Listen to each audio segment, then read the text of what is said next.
Chapters जिन्हें तो आपको एग्ज़ाम से पहले करना ही करना है, क्योंकि 20 डेज़ में हमारा जैन का अटेम्प्ट आने वाला है और 12 जन से हमारे एग्ज़ाम है। तो ये वीडियो को तो देखना बनता ही है। तो बिना अपना समय बर्बाद किए हुए हम स्टार्ट करते हैं। तो मैं इस वीडियो में हर एक सब्जेक्ट के मोस्ट इंपॉर्टेंट चैप्टर जो आपको करने ही करने हैं उसके बारे में बताऊँगा। तो चलो वीडियो में आगे बढ़ते हैं। तो सबसे पहला हमारा सब्जेक्ट आ जाता है अकाउंटिंग का। देखो, अकाउंटिंग में हमारे जो सेकंड बुक है, सेकंड मॉड्यूल है, उसमें बहुत हाई वेटेज वाले चैप्टर हैं।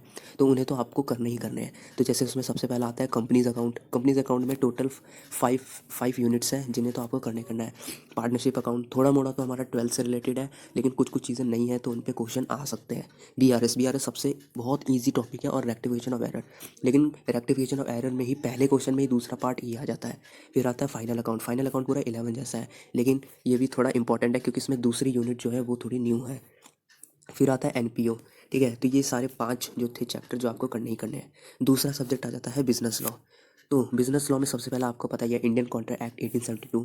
लेकिन अगर आपने ये चैप्टर नहीं किया तो इसके कुछ हर यूनिट के कुछ इंपॉर्टेंट टॉपिक्स आपको करने ही करने हैं, क्योंकि अगर आप पूरा छोड़ दोगे कम से कम 30 मार्क्स का आप एग्जाम में छोड़ के आओगे। तो इससे बढ़िया तो हम इंपॉर्टेंट टॉपिक्स कर लें।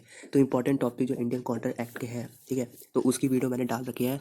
मैं आपको डिस्क्रिप्शन या फिर कमेंट में पिन कर दूंगा, तो वहाँ से आप इसको देख सकते हो। फिर आता है सोगा। सोगा सबसे इजी टॉपिक है और थोड़ा इंटरेस्टिंग और समझने लायक है। फिर आता है कंपनीज एक्ट। फिर आता है एलएलपी एक्ट। सबसे बहुत सारे बच्चे एलएलपी एक्ट को छोड़ देते हैं, लेकिन वो बहुत गलती करते हैं, क्योंकि एलएलपी एक्ट बहुत ज़्यादा इजी है और छोटा सा ही है, टाइम भी कम लगेगा। तो ये है वो चैप्टर जो कि आपको बिजनेस लॉ में करने ही करना है। उसके बाद आता है आपका मैथ्स। देखो, मैथ्स में बहुत ज़्यादा बच्चे फेल होते हैं, और लॉ में भी।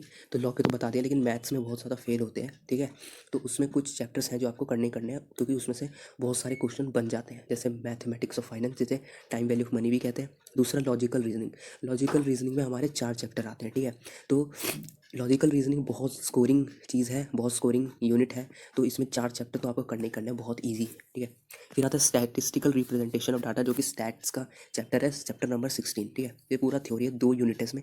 दूसरी यूनिट इसमें सैम्पलिंग है। ठीक है, बहुत ईजी चैप्टर है। अगर आप कर लोगे इसको एक बार थ्योरी समझ के और फिर एमसीक्यू लगा लोगे तो बहुत ईजी रहेगा।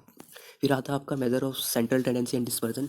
ये भी बहुत ईजी चैप्टर है। ठीक है, तो इसके बाद आता है आपका बिजनेस इकोनॉमिक्स। ठीक है, सबसे ज़्यादा बिजनेस इकोनॉमिक्स ही हमारी हेल्प करता है हमारा एग्रीगेट बनाने में, और बहुत ज़्यादा स्कोरिंग सब्जेक्ट भी है ये। ठीक है, तो बहुत सारे बच्चे तो इसको लास्ट तक छूते भी नहीं है, इग्नोर करते रहते हैं कि ईजी है, लेकिन ये बहुत ज़्यादा स्कोर करने में आपकी हेल्प करता है। तो सबसे पहला आता है price determination in the different market. ठीक है, चैप्टर नंबर 4।